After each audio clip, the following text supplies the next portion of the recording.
મંગલમ ભગવાન વીરો મંગલમ ગૌતમ પ્રભુ મંગલમ સ્થૂલિભદ્રાદ્યા જૈનો ધર્મોસ્તુ મંગલમ.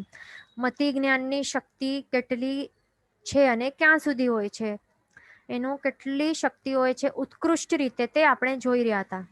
તો ઉત્કૃષ્ટ રીતે દ્રવ્યથી કેટલી હોય મતિ જ્ઞાનની શક્તિ, ક્ષેત્રથી કેટલી હોય, કાળ અને ભાવથી, તે આપણે જોયું હતું. આપણે એનું રિવિઝન લઈ લઈએ પછી આપણે આગળ વધીએ. તો દ્રવ્યથી કેટલું હોય છે, મતિ જ્ઞાનની શક્તિ કેટલી હોય છે, મનના સાધન વડે જે છ દ્રવ્યો છે, અહીંયા જે આપણને દેખાય છે છ દ્રવ્યો, ષડ તો એ જાણી શકાય છે. એટલે પહેલાના જે પણ શ્રુતનું જે પણ અધ્યયન કરેલું હોય એના આધારે આપણે મન દ્વારા આ બધા ષડદ્રવ્યોને જે ષડદ્રવ્યો છે એને જાણી શકીએ છીએ.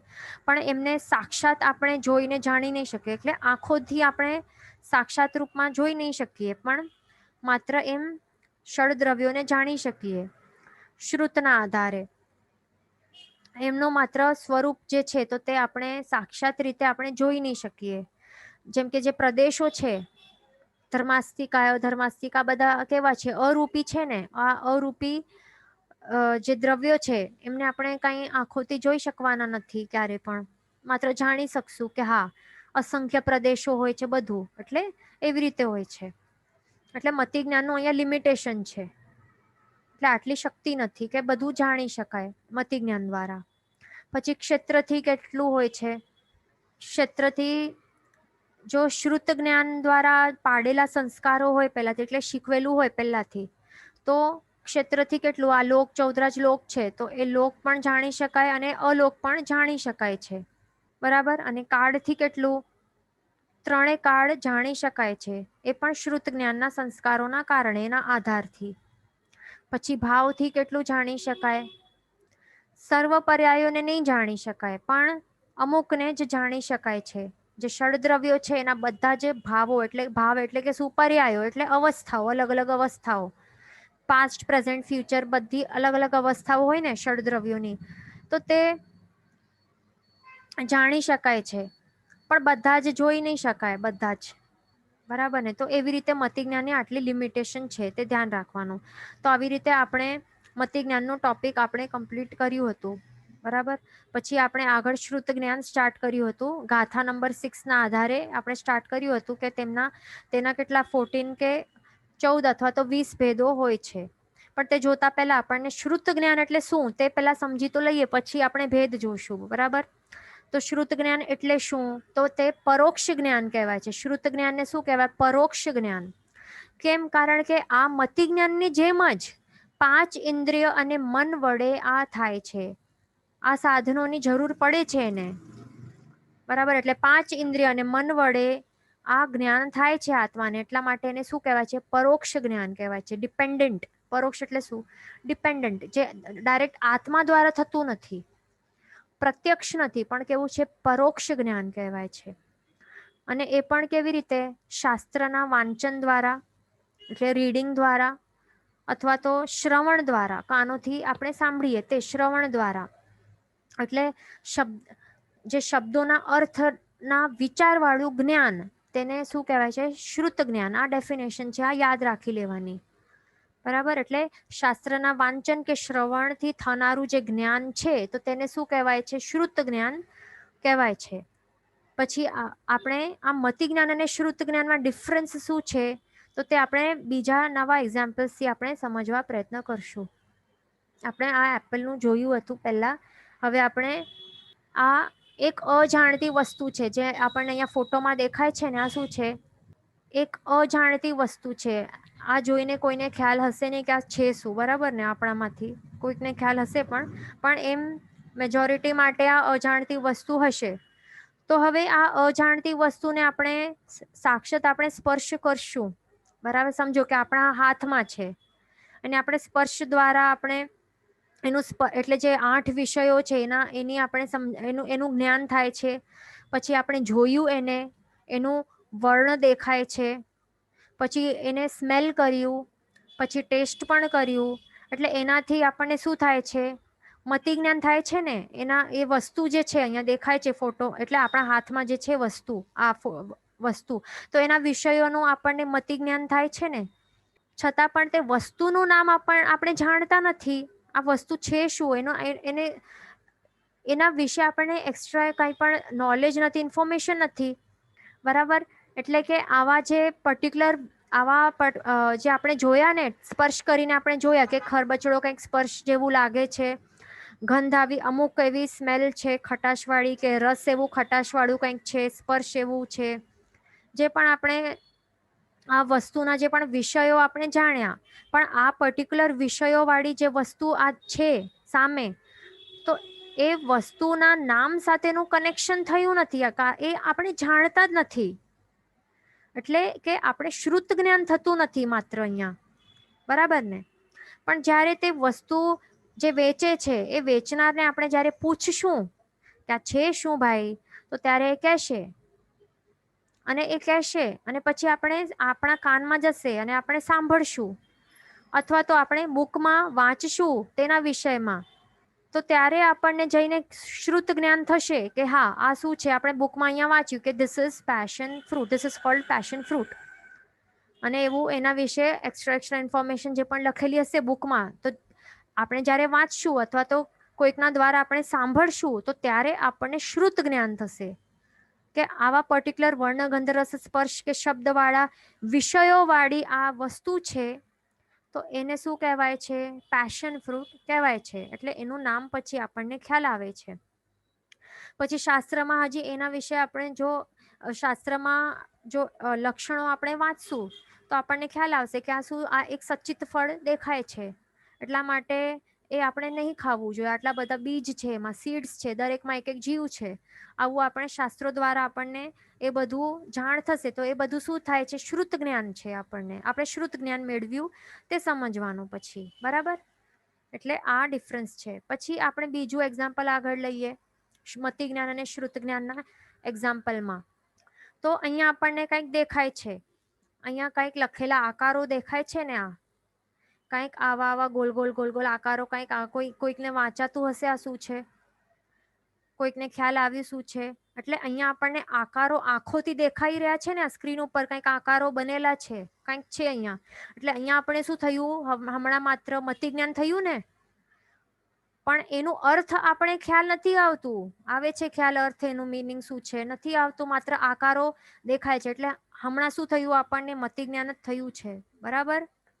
પણ કોઈક વ્યક્તિ આપણને કહેશે કે આ શું છે, આ શબ્દ શું લખેલું છે, એનું મિનિંગ, કે અથવા તો બુકમાં હશે તો આ કે એનું અર્થ છે કે તોડા ના કી હે, એટલે કે આ પંજાબીમાં આ સેન્ટેન્સ લખેલું છે, આ પંજાબી લેંગ્વેજ છે. આવું કોઈક શીખવાડશે, કોઈક ટીચર શીખવાડશે, અથવા તો કોઈક બુકમાં આપણે વાંચશું કે એનો આ અર્થ થાય છે, અને આ પંજાબી ફોન્ટ છે કે લેંગ્વેજમાં લખેલું છે. તો તે જ્યારે આપણે આવું જાણશું તો તે કહેવાશે કે આપણને શ્રુત જ્ઞાન થયું છે. બરાબર. બીજું એક્ઝામ્પલ અહીંયા આપણે વાંચવાનું લીધું. હવે બીજું એક્ઝામ્પલ છે કે આપણને કોઈક આ શબ્દ કહેશે બોન્જોર કરીને, તો આપણે સાંભળીને કાનથી, આ ઉપરનું જે એક્ઝામ્પલ છે તો તે ચક્ષુરેન્દ્રિય ઉપર હતું. બરાબર. એના આધારે મતિ જ્ઞાન થયું છે રીડ કરવાથી. અહીંયા આપણે સાંભળ્યું, કોઈ વ્યક્તિએ આપણને આવીને કહ્યું કે બોન્જોર, તો પછી આપણને શ્રોતેન્દ્ર દ્વારા શું થયું? મતિ જ્ઞાન થયું. માત્ર કંઈક સંભળાયું કે કંઈક આપણને કોઈક શબ્દ કહેલું છે, પણ આ શબ્દનો અર્થ આપણને ખ્યાલ ના આવે, એનું મિનિંગ શું છે. એટલે આ પદાર્થ અને એનો અર્થ સાથે કંઈક કનેક્શન જ નથી, એનું કનેક્શનનું જ્ઞાન જ અહીંયા આપણને થયું નથી. એટલે હજી સુધી આપણને માત્ર મતિ જ્ઞાન થયું છે. પણ આપણને જ્યારે કોઈ કહેશે, બરાબર, કે કોઈક ટીચર કોઈક શીખવાડશે આપણને કે આવી રીતે જે શબ્દો જે કહે છે, આવા જે શબ્દો આપણને સંભળાય છે બોન્જોર કરીને, તો એનું મિનિંગ શું થાય છે? ગુડ મોર્નિંગ થાય છે. આ ફ્રેન્ચનું લેંગ્વેજ છે આ. એટલે આવી રીતે જ્યારે એ સમજાશે તો ત્યારે, એટલે આ વસ્તુ જે છે તો એનું અર્થ જ્ઞાન જ્યારે આપણને થાય છે સાંભળવા દ્વારા, બરાબર, તો ત્યારે કહેવાશે કે આ શું થયું? આપણને શ્રુત જ્ઞાન થયું છે. બરાબર. એટલે આ બધાને સમજાય છે ને કે આ જે પદાર્થ છે, પદાર્થ અને અર્થ વચ્ચેનું જે કનેક્શન જે હોય છે, તો તેને શ્રુત જ્ઞાન કહેવાય છે. હજી એક્ઝામ્પલ લઈએ. આ અજાણતી વસ્તુઓ જોઈને હજી સુધી આપણે ઉપરની જો ફોટો છે, આ જે ફ્રૂટ લીધું હાથમાં વસ્તુ એ અજાણતી હતી, પછી મતિ જ્ઞાન થાય છે અને પછી શ્રુત જ્ઞાન કેવી રીતે થાય છે તે આપણે જોયું. પછી આ વાંચીને કેવી રીતે થાય છે, પહેલા મતિ જ્ઞાન, પછી શ્રુત જ્ઞાન, પછી સાંભળીને કેવી રીતે થાય છે તે પણ આપણે જોયું. આ બધી અજાણતી વસ્તુ. હવે કોઈક આપણે જાણીતી વસ્તુનું એક્ઝામ્પલ લઈએ. તો કોઈક જાણીતી વસ્તુ હોય તો તેને જોઈને, આ વસ્તુ જોઈને, અહીંયા જે ફોટોમાં દેખાય છે તો તે વસ્તુને જોઈને આપણને સૌથી પહેલા શું થાય? મતિ જ્ઞાન થાય. બરાબર ને? સૌથી પહેલા ક્યારે પણ કમ્પલસરી રૂલ છે, મતિ જ્ઞાન જ થાય. અને તરત જ આ શું છે? જાણીતી વસ્તુ છે ને, એટલે તરત જોઈને બધાને જોઈને મનમાં કહ્યું હશે કે આ તો મેંગો છે, એમાં શું છે? આ તો જાણીતી જ વસ્તુ છે ને. એટલે અહીંયા આપણા માટે ભલે જાણીતી વસ્તુ છે, છતાં પણ પહેલા તો શું થયું? મતિ જ્ઞાન જ થયું ને. પહેલા તો મતિ જ્ઞાન જ થાય, પછી આપણને શ્રુત જ્ઞાન પણ તરત જ થાય છે, અમુક સમયોમાં જ, કે આને તો મેંગો કહેવાય છે. તો આવી રીતે હોય છે જાણીતી વસ્તુઓ માટે. અથવા તો સમજો કે આપણે માત્ર આ શબ્દ જે છે મેંગો, આ માત્ર આપણે આ શબ્દ સાંભળ્યું કાનથી હમણાં, મેંગો, અથવા તો બુકમાં આપણે આ શબ્દ વાંચ્યું, મેંગો કરીને આપણે આ શબ્દ માત્ર વાંચ્યું. તો આવી રીતે આપણને સાંભળવાથી અથવા તો વાંચવાથી શું થાય છે? સૌથી પહેલા મતિ જ્ઞાન થાય છે ને, અને પછી આપણને શ્રુત જ્ઞાન થાય છે કે આવા જે આકારનું, આવા અમુક વર્ણગંધ રસ સ્પર્શવાળી જે વસ્તુ હોય છે તો તેની વાત અહીંયા કહેલી છે. મેંગો એટલે આ વસ્તુ છે, તો તેનું કનેક્શન આપણને આવી જાય છે, જોડાઈ જાય છે. એટલે પછી શ્રુત જ્ઞાન આપણને થાય છે. એટલે મતિ જ્ઞાન દ્વારા આપણે જ્યારે આ શબ્દ વાંચ્યું મેંગો, અથવા તો કાન દ્વારા સાંભળ્યું પહેલા, પછી તરત જ શ્રુત જ્ઞાન પણ તરત થઈ જાય છે, કારણ કે આ જાણીતી વસ્તુ છે.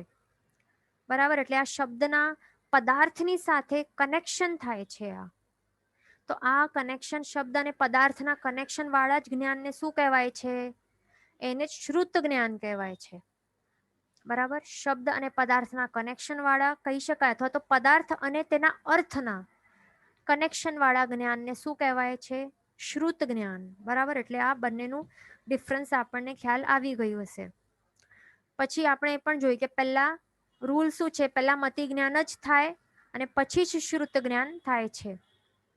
એક્ઝામ્પલ લઈએ, અહીંયા જે આપણે એન્ટનું એક્ઝામ્પલ લઈએ, તો કીડી સામે સમજો કે સાકર રહેલી હોય, અહીંયા જે સાકર રહેલી હોય કીડી સામે, તો પછી એના નાકમાં શું જાય છે? એટલે નાક આપણા જેવું થોડી નાક દેખાતું હોય, પણ એના પાસે પણ એવું હોય ને, ઘ્રાણેન્દ્રિય હોય, અભ્યંતર નિવૃત્તિ દ્રવ્યેન્દ્રિય હોય. તો અભ્યંતર નિવૃત્તિ દ્રવ્યેન્દ્રની સાથે જ્યારે આ સાકરના જે ગંધના પૂદગલો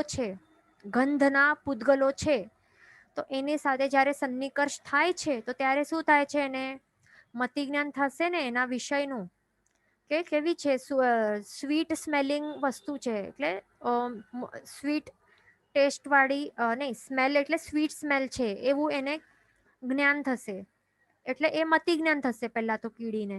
છતાં પણ કીડી તે પછી જાણતી નથી ને કે આ પદાર્થ ને શું કહેવાય છે. એને સાકર જ કહેવાય છે, શુગર કહેવાય છે, એ તો જાણતી નથી ને. છતાં પણ આ કીડી છે તે તો એટલું તો જાણે છે કે આ શું છે? ખાવા લાયક વસ્તુ છે, ઈટેબલ વસ્તુ છે, ખાવાનું આહાર છે. એ તો જાણે જ છે ને. એટલે તેને આ કનેક્શનનું જ્ઞાન થાય છે ને, પદાર્થનું, અને તેનું જે યુઝ શું છે, એટલે આહાર માટે આ વસ્તુનો ઉપયોગ કરી શકાય છે, ખાવા માટે આ વસ્તુનો ઉપયોગ કરવું જોઈએ મને, એવું તો જ્ઞાન એને થાય છે ને પદાર્થનું. એટલા જ માટે કહેવાય છે કે આ કીડી છે ને એને પણ શ્રુત જ્ઞાન થાય છે. શું થાય છે? શ્રુત જ્ઞાન. આવી રીતે એને થાય છે. આપણને લાગતું હશે કે માત્ર મનુષ્યોને થતું હશે, પણ એવું નથી. આ શું છે? અતેન્દ્રિય જીવ છે એનું એક્ઝામ્પલ આપણે લીધું. આ ચૌરિન્દ્રિયનું પણ આપણે લઈ શકીએ. કોઈ બટરફ્લાઈઝ હોય કે વીંછી હોય, તો એના માટે પણ આપણે એક્ઝામ્પલ લઈ શકીએ. બરાબર?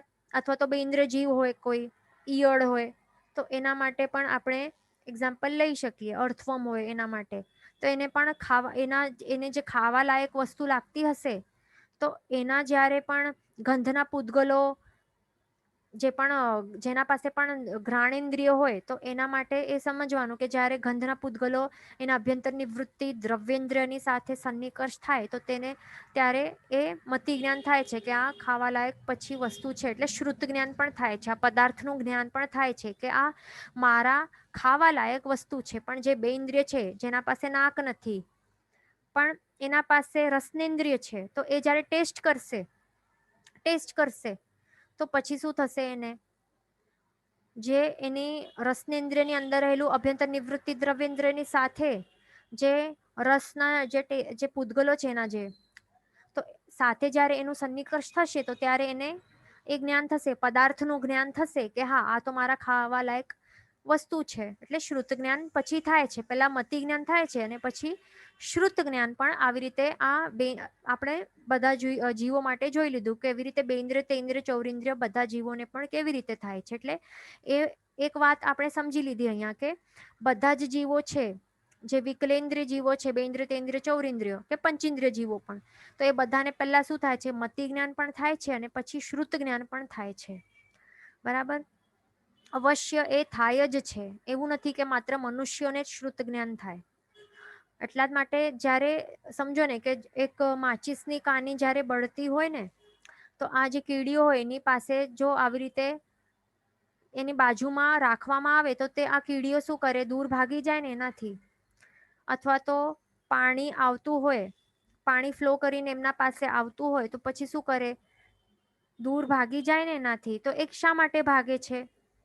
કારણ કે સૌથી પહેલા આ જે આગ છે, અગ્નિ છે, તો આ કીડીઓને મતિ જ્ઞાન દ્વારા શું થાય છે? પહેલા ઉષ્ણ સ્પર્શની અનુભૂતિ થાય છે ને. પહેલા એ તો કઈ જોઈ શકતી નથી ને, એ કઈ થોડી આ ચક્ષુરેન્દ્ર ચૌરેન્દ્ર જીવ નથી, આ તેન્દ્ર જીવ છે, કઈ જોઈ નથી શકતી. પણ એને શું થાય છે? સ્પર્શનેન્દ્રિય દ્વારા એને શું થાય છે? ઉષ્ણ સ્પર્શની અનુભૂતિ થાય છે. એટલે મતિ જ્ઞાન થાય છે ને પહેલા, પછી એને શ્રુત જ્ઞાન થાય છે. આ પદાર્થ વિશેનું જ્ઞાન થાય છે કે આ વસ્તુ જે છે મારા માટે આ ઘાતક લાગે છે, જીવલેણ લાગે છે. માટે પછી શું કરે છે? ત્યાંથી દૂર ભાગી જાય છે. ભલે પાણી હોય કે અગ્નિ હોય તો એ દૂર ભાગી જાય છે ને. અથવા તો આપણે આંગળીથી એને ટચ કરવા જઈએ તો તે શું કરે? ભાગી જાય ને દૂર. તો ત્યારે એવી રીતે જે પદાર્થના એને પદાર્થનું જે એને જ્ઞાન થાય છે તો તે જ અહીંયા એમને શ્રુત જ્ઞાન કહેવાય છે. આ જે વિકલેન્દ્ર જીવો છે એમના માટે એ ધ્યાન રાખવાનું. બરાબર?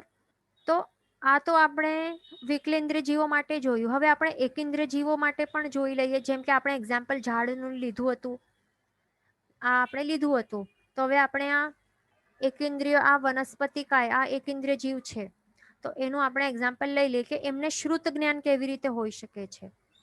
તો સમજો હવે આ હા અહીંયા જે દેખાય છે વનસ્પતિ, તો એનો જે રૂટ્સ છે તો એ રૂટ્સની જે રૂટ્સ છે એટલે આ જે પ્લાન્ટ છે તો એને જ્યારે પાણીનું સ્પર્શ થાય છે અહીંયા અંડરગ્રાઉન્ડથી અથવા તો બહાર એટલે જે હા અથવા તો બહારથી વરસાદ પડતું હોય જ્યાંથી પણ એને પાણીનું સ્પર્શ થાય છે એટલે સ્પર્શનેન્દ્રિય દ્વારા આ વનસ્પતિકાને ફર્સ્ટ ઓફ ઓલ કેટલા ઇન્દ્રિયો હોય? આ તો એક ઇન્દ્રિય જીવ છે ને, સ્થાવર એક ઇન્દ્રિય જીવ છે. એના પાસે બીજા કોઈ પણ ઇન્દ્રિય નથી, માત્ર એક સ્પર્શનેન્દ્રિય છે ને.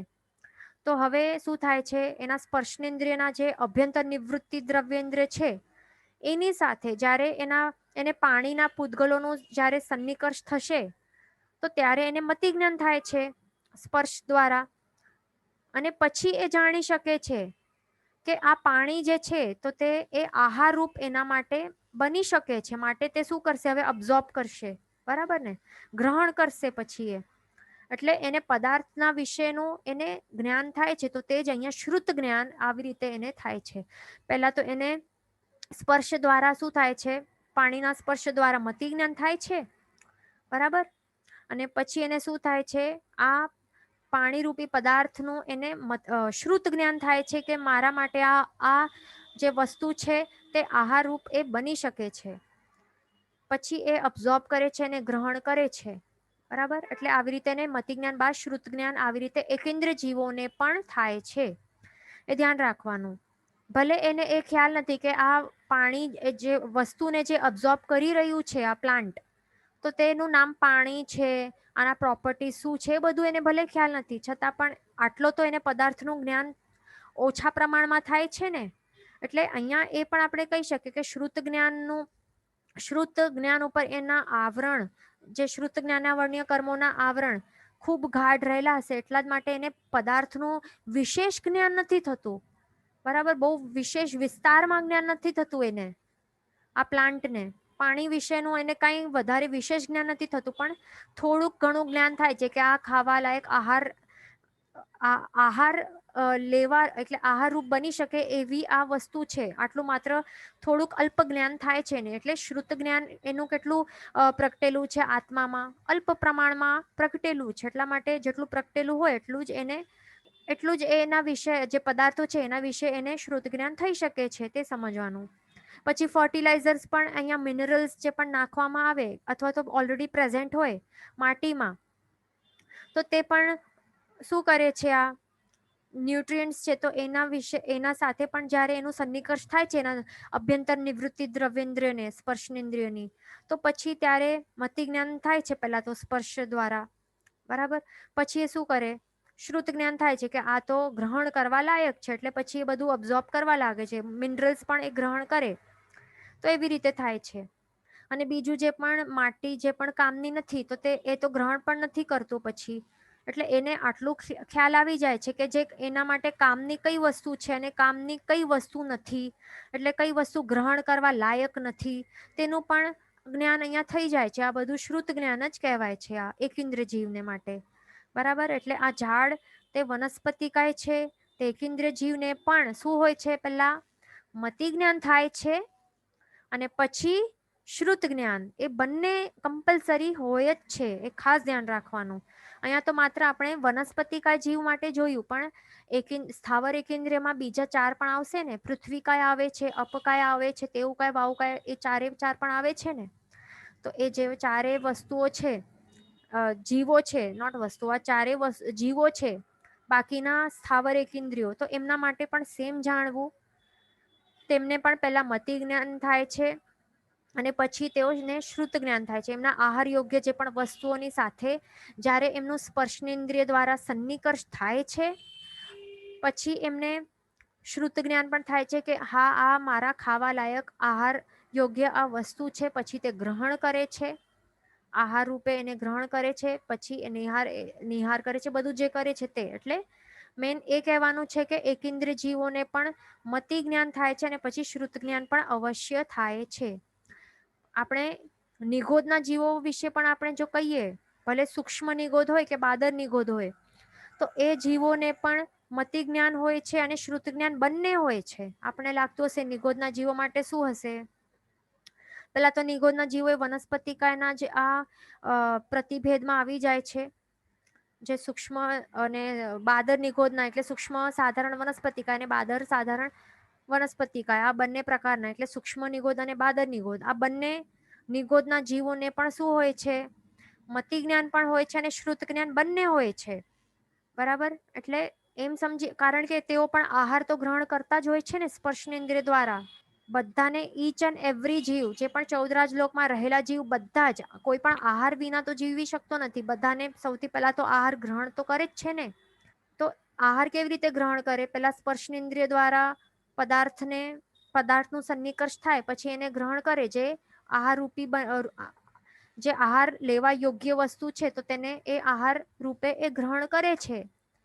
બરાબર, તો તે ગ્રહણ શા માટે કરે છે, કારણ કે તેને શ્રુત જ્ઞાન થાય છે ને એ વસ્તુનું, કે હા, આ મારા ખાવા લાયક કે ખાવા યોગ્ય આ વસ્તુ છે, એટલા માટે તો તે ગ્રહણ કરે છે ને. એટલા માટે સમજી લેવાનું કે નિગોદના જીવોને પણ મતિ જ્ઞાન હોય છે, પછી શ્રુત જ્ઞાન થાય જ છે કમ્પલસરી.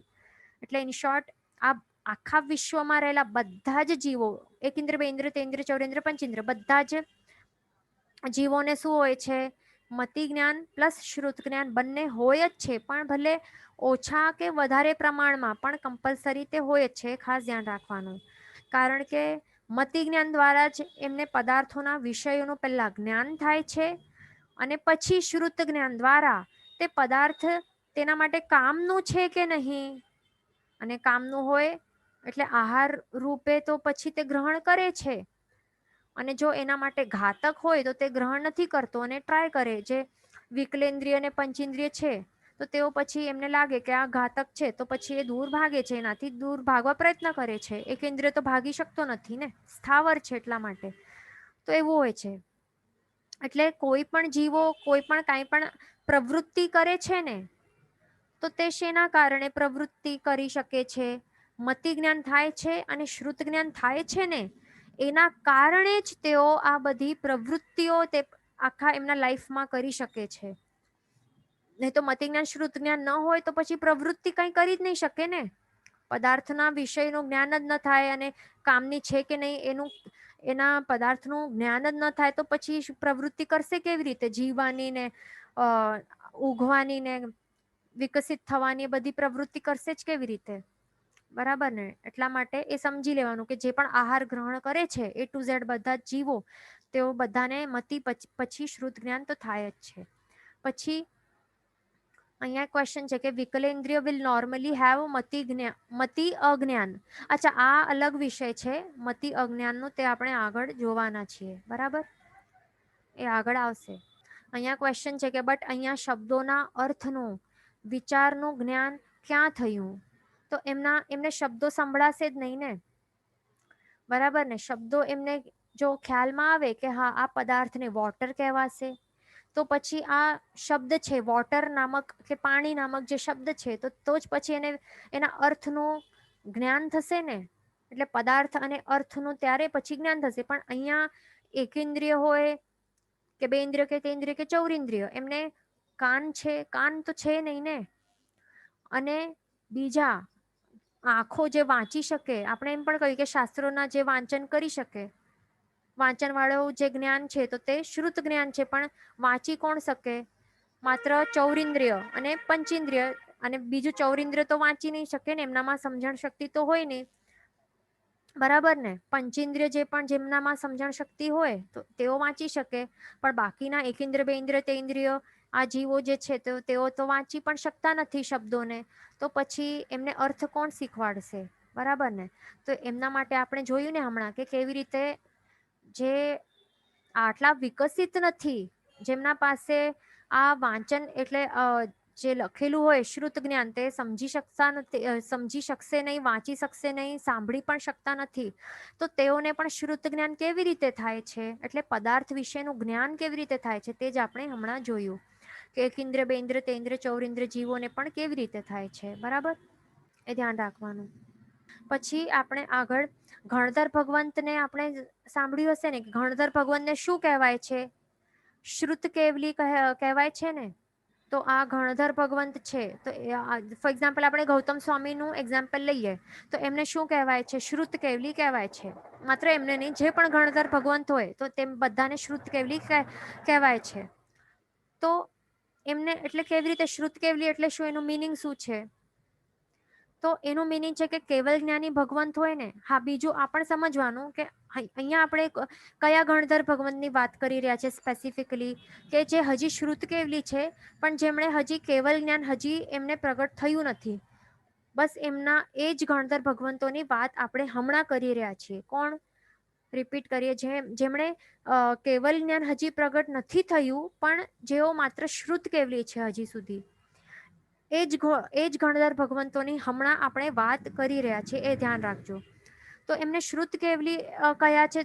એટલે શ્રુત કેવલી એટલે શું છે? આ આપણો શ્રુત જ્ઞાન વિશે ટોપિક છે એટલા માટે આપણે આ સમજી લઈએ. તો આ જે શ્રુત કેવલી હોય ને તો તેઓ કેવલ જ્ઞાની ભગવંત હોય ને. કોઈક સમજો કે તીર્થંકર ભગવંત, તેઓ પણ કેવલ જ્ઞાની હોય ને.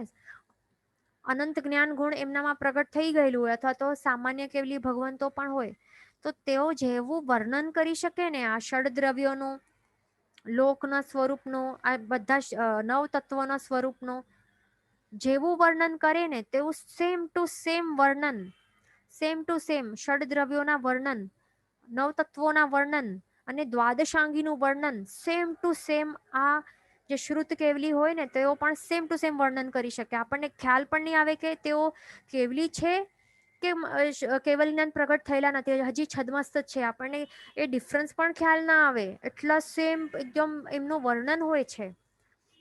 હવે કેવલ જ્ઞાની ભગવંતો કેવી રીતે વર્ણન કરતા હોય ષડદ્રવ્યોનું? તો એ તો આખો એમના આત્મા દ્વારા જે બધું જાણે છે ને, પણ આ ગણધર ભગવાન તો એ કેવી રીતે કરે છે, આ વર્ણન કેવી રીતે કરી શકે છે સેમ ટુ સેમ કેવલી ભગવાનનું જેવી રીતે?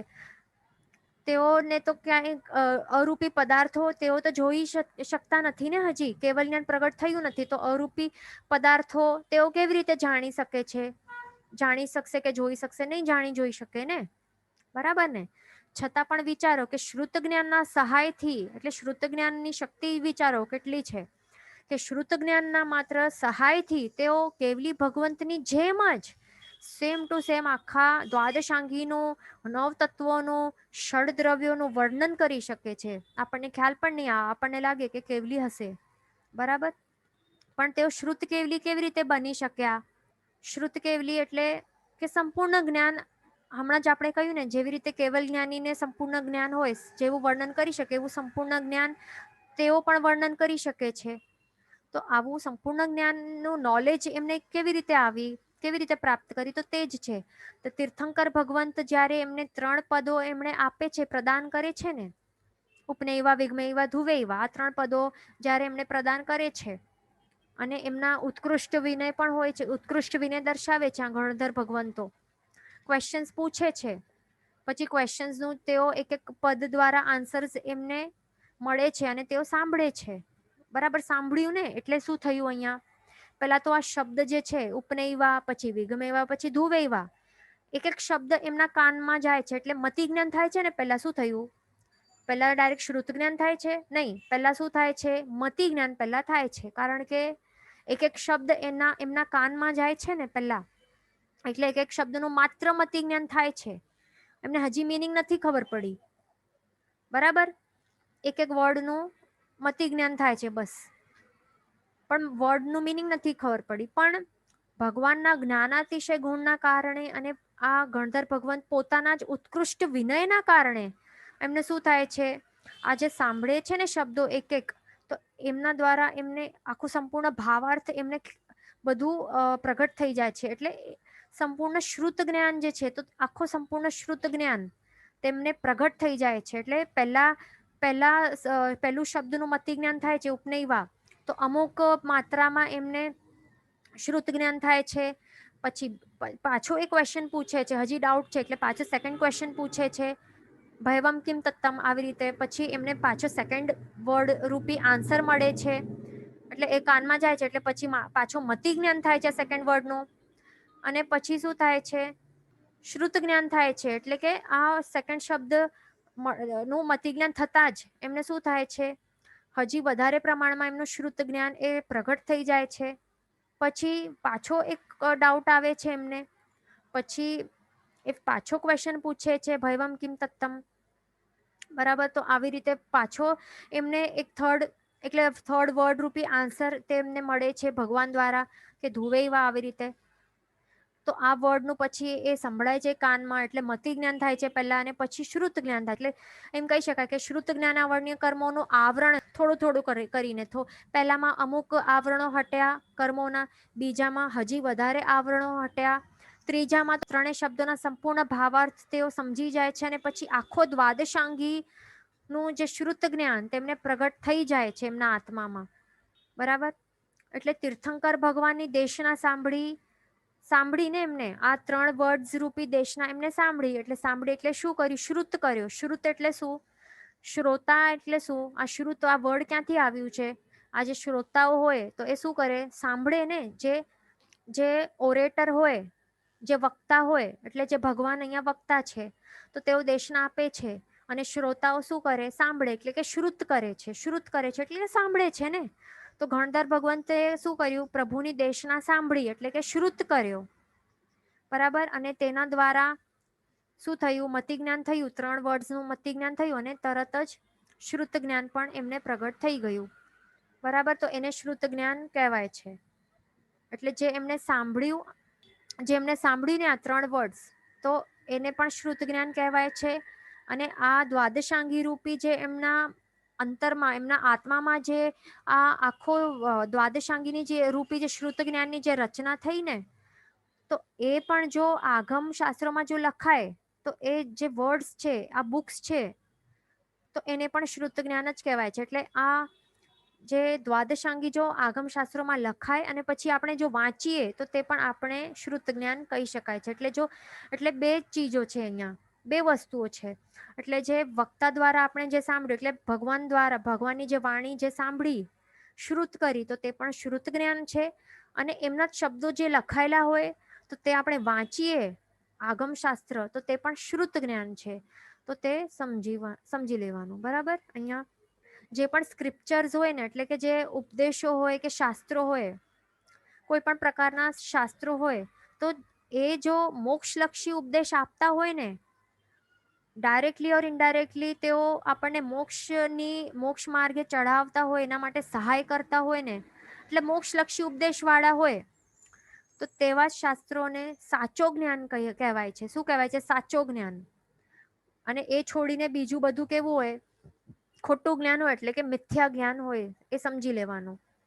એટલે જે આપણે આવું જો ભણતા હોઈએ ને કે પૃથ્વી કેવી છે? ગોલ છે, દડા જેવી. અને શું થાય છે? પ્લાનેટરી જે સોલાર સિસ્ટમ છે તો એ કેવી રીતે ફરતા હોય છે? સનની ગોલ ગોલ એ ફરતા હોય ને, સન એકદમ મોટું સ્ટાર છે, બીજા બધા પ્લાનેટ્સ ફરતા હોય, એ બધું શું છે? સાચું જ્ઞાન તો છે નહીં ને, ખોટું જ્ઞાન છે. એટલે એ બધું સમજી લેવાનું કે બધા સ્ક્રિપ્ચર્સ જે બુક્સમાં લખેલા હોય આવા, એને શું કહેવાય? મિથ્યા જ્ઞાન કહી શકાય, અથવા તો શ્રુત અજ્ઞાન પણ કહેવાય છે. શું કહેવાય છે? શ્રુત અજ્ઞાન. બરાબર. અને જે મોક્ષલક્ષી સ્ક્રિપ્ચર્સ હોય, ડિરેક્ટલી કે ઇનડાયરેક્ટલી જે હોય તો તેમને સમ્યક જ્ઞાન પણ કહેવાય, અથવા તો શ્રુત જ્ઞાન કહેવાય છે. એ ખાસ ધ્યાન રાખવાનું. બરાબર. એટલે જે આવા બીજા લેખનો હોય, સ્ક્રિપ્ચર્સ હોય, તો એ વાંચવાથી આપણને કંઈ ફાયદો થવાનો નથી, કારણ કે બધું શ્રુત અજ્ઞાન છે. એનાથી આપણને કંઈ મોક્ષની પ્રાપ્તિ થવાની નથી. એ ધ્યાન રાખવાનું. એટલે આપણે નહીં વાંચીએ તો પણ ચાલે. પછી બીજું આપણને એ પણ સમજવાનું કે આપણા આત્મામાં જો સંકિતની હાજરી હશે, સંકિત એટલે કે સમ્યક દર્શન ગુણ જો પ્રગટેલું હશે આત્મામાં, તો જ સમજી લેવાનું કે આપણામાં શું છે? મતિ જ્ઞાન છે અને શ્રુત જ્ઞાનની હાજરી રહેલી છે. શું છે? જો સમ્યક દર્શન હશે આત્મામાં પ્રગટેલું તો જ મતિ જ્ઞાન અને શ્રુત જ્ઞાનની હાજરી છે. પણ જો એ નથી, સંકિતની હાજરી નથી આપણામાં, સમ્યક દર્શન નું ગુણ આપણામાં હજી નથી પ્રગટ્યું, અને આપણામાં મિથ્યાત્વ કર્મનું, મિથ્યાત્વ મોહનીયનું ઉદય રહેલું હોય, તો એની હાજરીમાં, મિથ્યાત્વની હાજરીમાં શું સમજી લેવાનું કે આપણામાં જે પણ જ્ઞાન છે ને, તે કેવું છે?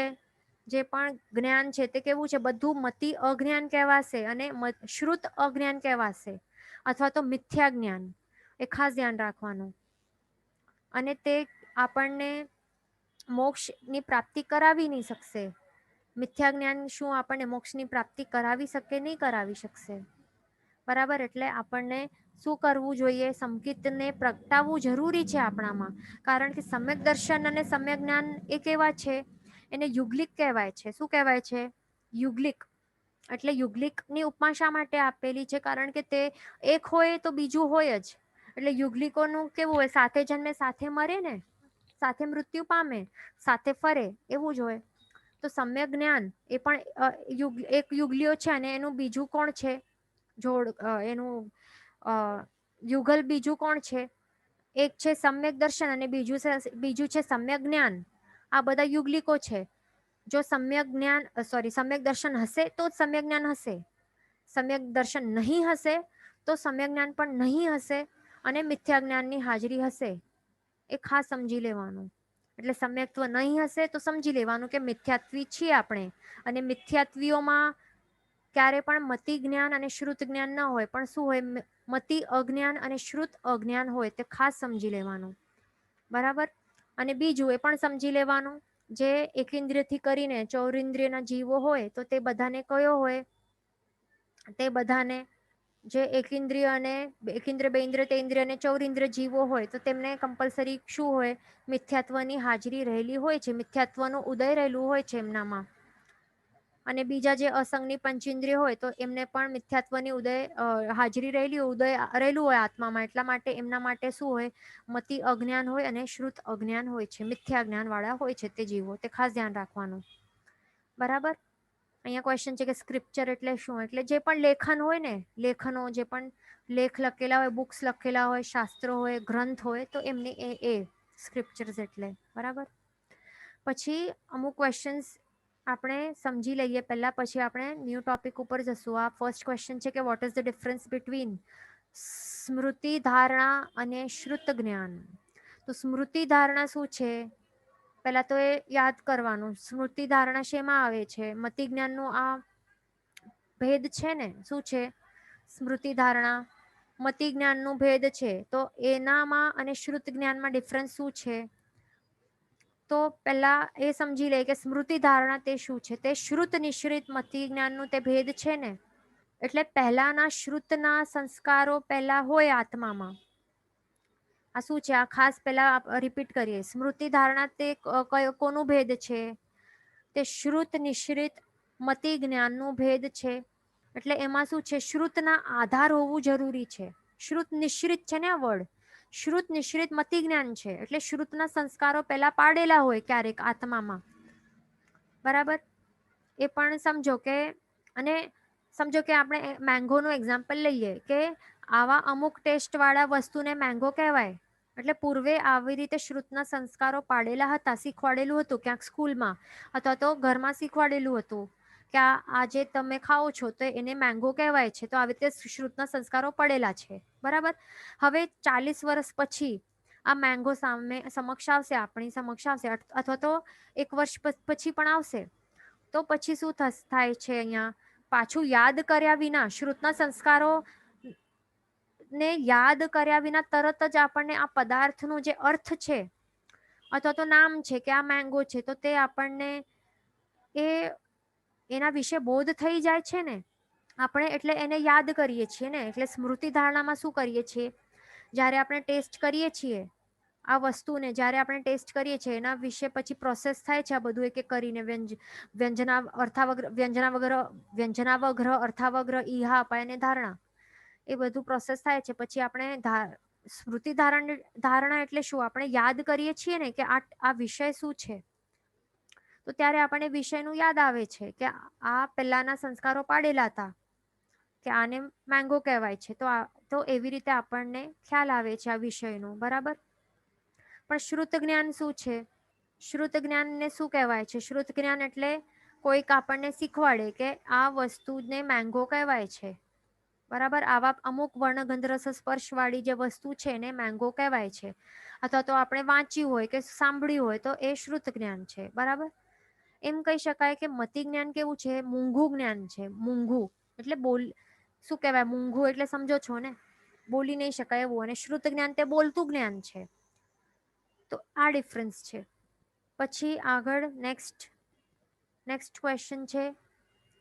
અહીંયા ક્વેશ્ચન છે કે શ્રુતના સંસ્કાર બીજા ભાવમાં સાથે ચાલે?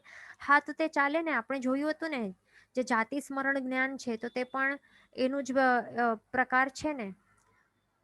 અને સ્મૃતિ પણ કેટલા ટાઈમ સુધી હોય એનું આપણે મુહૂર્ત એટલે કેટલા કાળ સુધી હોય, સંખ્યાતા ભવો સુધી આપણે થઈ શકે છે, યાદ આવી શકે છે. સંખ્યાતા ભવો કે સંખ્યાતા વર્ષોનો એ બધું યાદ, એટલે એ ચાલી શકે છે. જો આપણે અવિચ્યુતિ પાડેલી હોય ને, સંસ્કારો આટલા ગાઢ પાડેલા હોય ને, સ્ટ્રોંગ એટલે આપણે ઉપયોગ રહેલું હોય ને કોઈ પણ એક વસ્તુના વિષય ઉપર કે હા આ વસ્તુનો આવું ટેસ્ટ છે, એ આપણે એના જ ઉપર ઉપયોગ રહેલું હોય, એના સંસ્કારો જેટલા ગાઢ પાડશું ને, જેમ કે પ્રભુનું દર્શન આપણે કરતા જશું કે આ મારા તારણહાર એવા પ્રભુ છે, આ આકારને આપણે જોતા જશું પ્રભુનું જે આકાર છે, એમના જે ગુણો છે, એના ઉપર આપણો ઉપયોગ રહેશે ને. આવી એકદમ સ્ટ્રોંગ અવિચ્યુતિ કરશું તો આવા સ્ટ્રોંગ વાસના પડશે, એટલે કે મેમરીઝ પાડશું આપણે આત્મામાં. પછી એ સ્મૃતિમાં આટલું સ્ટ્રોંગલી રહી જશે અને પછી આપણે યાદ કરી શકશું આવતા ભવોમાં પણ, સંખ્યાતા ભવો સુધી. એટલે એ ધ્યાન રાખવાનું, બરાબર. એટલે અને જેની પણ આપણે આટલું પ્રોપરલી આપણે અવિચ્યુતિ કરેલી ન હોય તો તે પછી નહીં સ્મૃતિમાં નહીં આવે. એટલે સંસ્કારો જ નહીં પાડ્યા હોય તો પછી યાદ જ કેવી રીતે કરી શકશું? હવે કોઈક વ્યક્તિ આવશે, એવી છોડો, જો આપણે એક્ઝામ્પલ લઈએ સ્કૂલમાં ફર્સ્ટ ટાઈમ આપણે શીખવાડવા માટે એઝ અ ટીચર આપણે ગયા છીએ, બરાબર. ફર્સ્ટ ડે છે આપણો અને ત્યાં સ્ટુડન્ટ્સ કેટલા છે? 100 સ્ટુડન્ટ્સ છે. બધાના નામો પૂછ્યા, પણ આપણે અવિચિત નહીં કરી, એટલે વધારે આપણે એકાગ્રતાપૂર્વક, આપણે ઉપયોગપૂર્વક આપણે યાદ કરવા પ્રયત્ન જ નહીં કર્યું એમના નામો, તો પછી યાદ કેટલું રહેશે? 1 સેકન્ડમાં પછી અમુક સમયોમાં ભૂલાઈ જશે બધાના નામો, અને ફેસીસ પણ ભૂલાઈ જશે ને. પછી અવિચિતિ જેટલી સ્ટ્રોંગ કરેલી હશે એટલે વાસના એટલી સ્ટ્રોંગ પાડેલી હશે, સંસ્કારો જેટલા સ્ટ્રોંગ ગાઢ પાડ્યા હશે, તો એટલું સ્મૃતિ પણ થઈ શકશે, એટલે યાદ પણ એટલું રહે ને. એટલે આખો એક એવું છે, ચેઇન રિએક્શન છે, ઇન્ટરડિપેન્ડન્ટ છે આ, બરાબર? તે ધ્યાન રાખવાનું. પછી એક ક્વેશ્ચન હતું કે પ્લીઝ એક્સપ્લેન અગેન પર્યાય ઓફ ધર્માસ્તિકાય.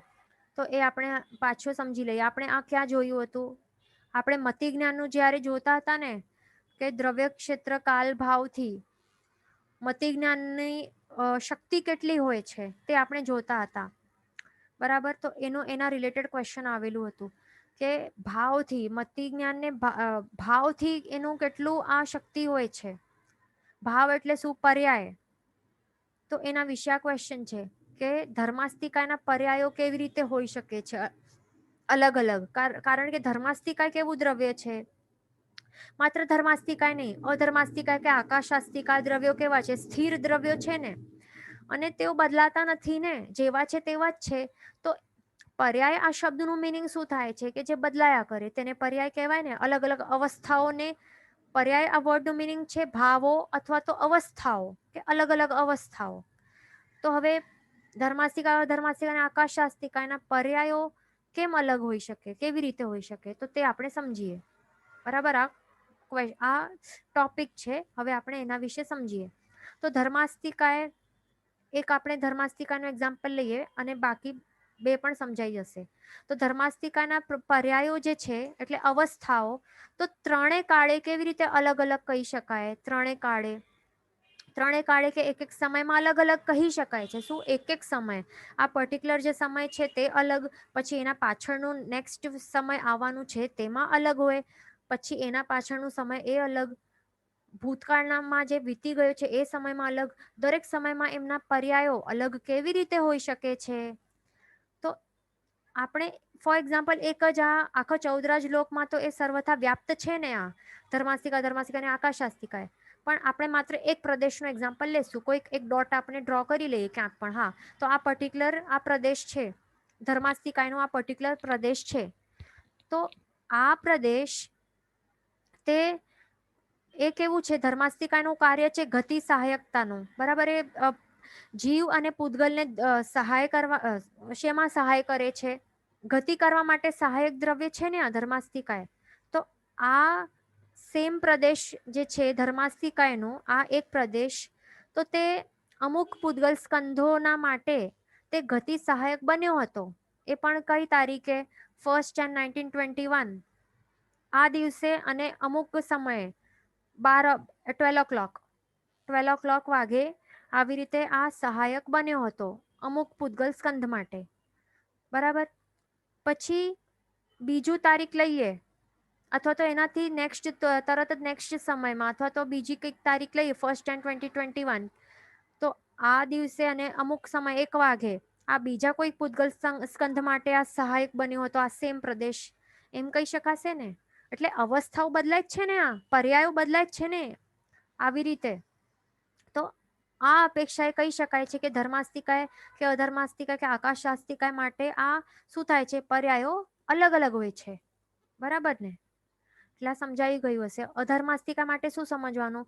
કે તે અમુક પૂતગલ સ્કંધ માટે, અથવા તો જે સ્થાવર જીવ રહેલું હોય છે ત્યાં એ જ પ્રદેશ ઉપર, તો એના માટે સ્થિર રહેવા માટે આ અધર્માસ્તિકાને સહાયક રૂપ બન્યો હતો અમુક સમયે. દરેક સમય માટે અલગ અલગ જીવ માટે એ સહાયક બન્યો હતો એ સેમ પ્રદેશ, એટલે અલગ અલગ થઈ ગયા ને પર્યાય. આકાશાસ્તિકા માટે એનું કાર્ય શું છે? એ જગ્યા આપે છે પૂતગલ અને કોને? જીવ અને પૂતગલને. તો એમ કહી શકાય કે અમુક સમયે એને આ અમુક પૂતગલ સ્કંદને અથવા તો અમુક જીવને, સ્થાવર જીવને ત્યાં શું આપ્યું હતું? જગ્યા આપી હતી ત્યાં સ્થિર રહેવા માટે. પછી અમુક સમય બાદ બીજા કોઈ જીવને આપી સહાય કર્યું હતું, જગ્યા આપી હતી. એવી રીતે પર્યાયો, એ અપેક્ષાએ પર્યાયો બદલાય છે આ, બરાબર, આટલું આ ક્લિયર થઈ ગયું હશે બધાને. પર્યાય શું, કેવી રીતે શું બદલાય છે આ. પછી એક ક્વેશ્ચન છે કે what is the difference between શ્રુત નિશ્રિત મતિ જ્ઞાન એન્ડ શ્રુત જ્ઞાન. બરાબર, તો હવે અહીંયા બરાબર બધા ધ્યાનથી સાંભળજો શું છે અહીંયા ડિફરન્સ. તો શ્રુત નિશ્રિત મતિ જ્ઞાન એટલે કે શું છે, અહીંયા નામમાં જ દેખાય છે શું છે આ શ્રુત નિશ્રિત મતિ જ્ઞાન. આપણે પહેલા લઈએ તો એમાં શું છે, મતિ જ્ઞાન છે પણ એ કોના આધારે થાય છે, શ્રુતના આધારે. શ્રુત નિશ્રિત છે આ, એટલે એમાં આપણે શ્રુતના સંસ્કારો પહેલા પાડ્યા હતા. સમજો કે સ્કૂલમાં આપણે પાડ્યા હતા આવા સંસ્કારો, શ્રુતના સંસ્કારો શીખ્યા હતા કે આ કાળો મોટો જે આવો આકાર વાળો જે પિંડ દેખાય છે અહીંયા, એ પિંડને શું કહેવાય છે, એલિફન્ટ કહેવાય છે. પછી 20 યર્સ પછી આપણે જ્યારે આવા સેમ આકાર વાળા, સેમ વર્ણગંધરસ સ્પર્શ શબ્દ વાળા આ સેમ પિંડને જોઈશું તો ત્યારે શું થશે, 5 ઇન્દ્રિય અને મન દ્વારા શું થશે, 5 પ્રોસેસો થશે ને. 5 પ્રોસેસીસ દ્વારા શ્રુત નિશ્રિત મતિ જ્ઞાન થશે કે આ શું છે, આ એલિફન્ટ છે. કોઈ કાળો પર્વત નથી આ, અથવા તો કાળી ભેંસ નથી આ, શું છે આ એક કાળો એલિફન્ટ છે. બરાબર, તો એ કેવી રીતે થશે, અર્થાવગ્ર થશે. પછી ઈહા અપાય ધારણા, એ આખા જે પ્રોસેસીસ છે તો એના દ્વારા શું થશે, શ્રુત નિશ્રિત મતિ જ્ઞાન થશે ને અહીંયા આપણને. તો આ સમજી લીધું. પણ હવે શ્રુત જ્ઞાન શું છે અહીંયા, હવે શ્રુત જ્ઞાનમાં શું ફરક છે. શ્રુત જ્ઞાન એટલે શું કે પદાર્થ અને તેના અર્થ કે નામ સાથેનું જે કનેક્શન વાળું જે જ્ઞાન છે તે સાંભળવાથી કે વાંચવાથી જે થાય છે તો તેને શ્રુત જ્ઞાન કહેવાય છે. બરાબર, ડેફિનેશન છે આ શ્રુત જ્ઞાનની. તો હવે સમજો કે ટીચર આપણને શીખવાડે કે અહીંયા સમજો કે આવી રીતે બુક છે, આ બુકમાં આપણને બતાડે છે, ડ્રો કરેલું હોય આવું કે આવા આકાર વાળું જે પદાર્થ છે તો એને એલિફન્ટ કહેવાય છે. અથવા જે આ શબ્દ લખેલું છે એલિફન્ટ, તો એ શબ્દનું અર્થ બતાડે છે કે આ એલિફન્ટ એટલે આ વસ્તુ આવા પ્રકારની આવા આકારવાળી હોય છે. તો આવી રીતે આ શીખવાડે, આવી રીતે. અથવા તો આપણે વાંચીએ અથવા તો સાંભળીએ ટીચર દ્વારા કે આવા એની શું હોય, આંખો નાની હોય, કાન એવા એના પંખા જેવા હોય, એની ટ્રંક હોય, સૂંઢ હોય કે પૂંછ એવી નાની હોય, શાકાહારી આ જાનવર છે, એવું જો આપણે સાંભળ્યું હોય કે વાંચ્યું હોય તો એ બધું શું છે, આ શ્રુત જ્ઞાન કહેવાય છે. બરાબર, એટલે શ્રુત જ્ઞાન કેવી રીતે, એ ક્યારે પણ પહેલા ડાયરેક્ટલી નહીં થાય ને, પહેલા તો મતિ જ્ઞાન થાય. એટલે આપણને બધું દેખાય, આપણે આ શબ્દ આકારો બનેલા છે તે આપણે આંખો દ્વારા જોઈ શક્યા અથવા તો કાનથી સાંભળી શક્યા મેં જે કહ્યું તે. એટલે પહેલા મતિ જ્ઞાન થયું અને પછી શ્રુત જ્ઞાન થાય છે. શ્રુત જ્ઞાન તે ક્યારે ડાયરેક્ટલી ન થાય, પહેલા તો મતિ જ્ઞાન થાય જ. બરાબર, એટલે એ આપણે જોયું કે ફરક શું છે, શ્રુત નિશ્રિત મતિ જ્ઞાન શું છે. બરાબર, આ ક્લિયર થઈ ગયું ને બધાને શ્રુત જ્ઞાનમાં અને શ્રુત નિશ્રિત મતિ જ્ઞાનમાં. એટલે અહીંયા શું પાછું કહી લઈએ કે પહેલા શીખવાડેલું હતું કે આવા વર્ણગંધ રસ સ્પર્શ વાળું આ એને એલિફન્ટ કહેવાય છે. પછી અમુક વર્ષો બાદ જ્યારે આપણી જે આંખો રૂપી જે ચક્ષુર ઇન્દ્રિય છે એની સાથે શું થયું, વ્યંજનાવગ્ર તો થાય નહીં પણ ડાયરેક્ટ શું થાય, અર્થાવગ્ર થયું. પછી જે પ્રોસેસીસ થયા, અર્થાવગ્ર, ઈહા, અપાય, ધારણા, બરાબર, એ બધું થયું. પછી આપણને ખ્યાલ આવ્યો તો આ તો એલિફન્ટ છે. બરાબર, આવા અમુક વર્ણગંધ રસ સ્પર્શ વાળા આવા આકાર વાળા આ પદાર્થ તો શું છે, આ તો એલિફન્ટ કહેવાય છે. તો આ છે શ્રુત નિશ્રિત મતિ જ્ઞાન. બરાબર, એટલે પહેલા પાડેલા શ્રુતના સંસ્કારો, પહેલા શીખવાડેલું હતું આવું એ એલિફન્ટ છે. પછી અમુક વર્ષો બાદ શું થાય છે, માત્ર એને જોવાથી આપણને શ્રુત નિશ્રિત મતિ જ્ઞાન થયું. બરાબર, ક્લિયર થઈ ગયું હશે હવે ડિફરન્સ શું છે. પછી એક ક્વેશ્ચન હતું કે ડિફરન્સ બિટવીન શું છે, દર્શન ગુણ એન્ડ વ્યંજનાવગ્ર શ્રુત નિશ્રિત મતિ જ્ઞાન. તો આપણે હજી સુધી આપણે જ્ઞાનના ટોપિક ઉપર છે, હજી આપણે દર્શનના ટોપિક ઉપર હજી આવ્યા નથી. હમણાં આ લેશું ને બધું ગડબડ થઈ જશે. અહીંયા જ હજી કન્ફ્યુઝન થાય છે બધાને. તો દર્શન ગુણ ઉપર આવશું તો ત્યારે આપણે લઈ લેશું, આપણે આ યાદ રાખશું આ ક્વેશ્ચન. બરાબર, આ 100% લઈ લેશું આગળ. પહેલા આપણે જ્ઞાનનો ટોપિક પહેલા કમ્પ્લીટ કરી લઈએ, પછી આ લઈ લેશું. બરાબર, પછી એટલે આપણે આ જોઈ લીધું. પછી એક ક્વેશ્ચન હતું કે કીડી છે તો કીડીના પૂર્વના સંસ્કારોને લીધે તે સાકરને ઓળખે છે કે, આવું ક્વેશ્ચન છે. તો કીડીના જે પૂર્વના સંસ્કારો તો હતા તે આહાર સંજ્ઞા તો હોય જ છે ને, જે પૂર્વના સંસ્કારો પાડેલા છે તો તેને આહાર સંજ્ઞા કહેવાય છે. તો તેને એના કારણે એને કોઈ શીખવાડતું નથી આ કીડીને કે કોઈ વિકલેન્દ્રિય જીવોને કે એકેન્દ્રિયને કે આવી રીતે આ વસ્તુ જે છે એને ખાવું જોઈએ. કોઈ શીખવાડે છે? પ્લાન્ટ્સને કોઈ શીખવાડે છે કે તને અબ્ઝોર્બ કરવું જોઈએ પાણીને? કીડીને શીખવાડે છે કે તું જા અને આ ખાવું જોઈએ તને? બચપનથી કોઈ શીખવાડતું નથી ને, બરાબર ને? એટલે ખાવાનું તને જરૂરી છે જીવવા માટે. તો અને આવી રીતે તને પગથી તોડીને કે જે પણ સલાઈવા છોડીને, એટલે જે પણ એનું સિક્રેશન પ્રોસેસ હોય કે જેવું પણ ખાવાનું પ્રોસેસ હોય, તો આવી રીતે એને કોઈ શીખવાડતું નથી ને કે તેને આવું કરવું પડશે, આ તારું પ્રોસેસ છે, આવી રીતે ખાવાનું તને. તો એ કોઈ શીખવાડતું નથી. તો એ શું સમજવાનું, અનાદિકાળથી રહેલું જે આહાર સંજ્ઞાના જે ગાઢ ચીકણા સંસ્કારો એટલે શું? આદતો જે એને પાડ્યા છે ને આ જીવોને, જે આત્મા ઉપર, પોતાના આત્મા ઉપર પાડ્યા હોય, તો એના કારણે શું કરે છે? આ ખાવાની જે ક્રિયા છે તો તે એને જન્મથી જે ચાલુ કરતા જ હોય છે. જન્મ થાય અને પછી ચાલુ એને ખાવાની ક્રિયા. કોઈ શીખવાડતો નથી એને. એમ પણ એને કોઈ માતા પિતા તો જન્મ આપતા નથી. સમૂળક્ષીમ જીવ તો છે, કોઈ શીખવાડતું નથી. ખાવાનું ચાલુ થઈ જાય છે, ખાવાનું પીવાનું, બરાબર? એટલે કીડીને કોઈ શીખવાડતું નથી કે સાકર છે, આ સાકરને સાકર કહેવાય, આ શુગર, આ શબ્દનું જ્ઞાન કોઈ આપતું નથી. ન તો એ ઓળખે છે કે આ વસ્તુને સાકર કહેવાય તો એ મને ખાવાની. દેખાતું તો છે નહીં, વાંચાતું છે નહીં અને સંભળાતું પણ નથી, તો શું કરશે?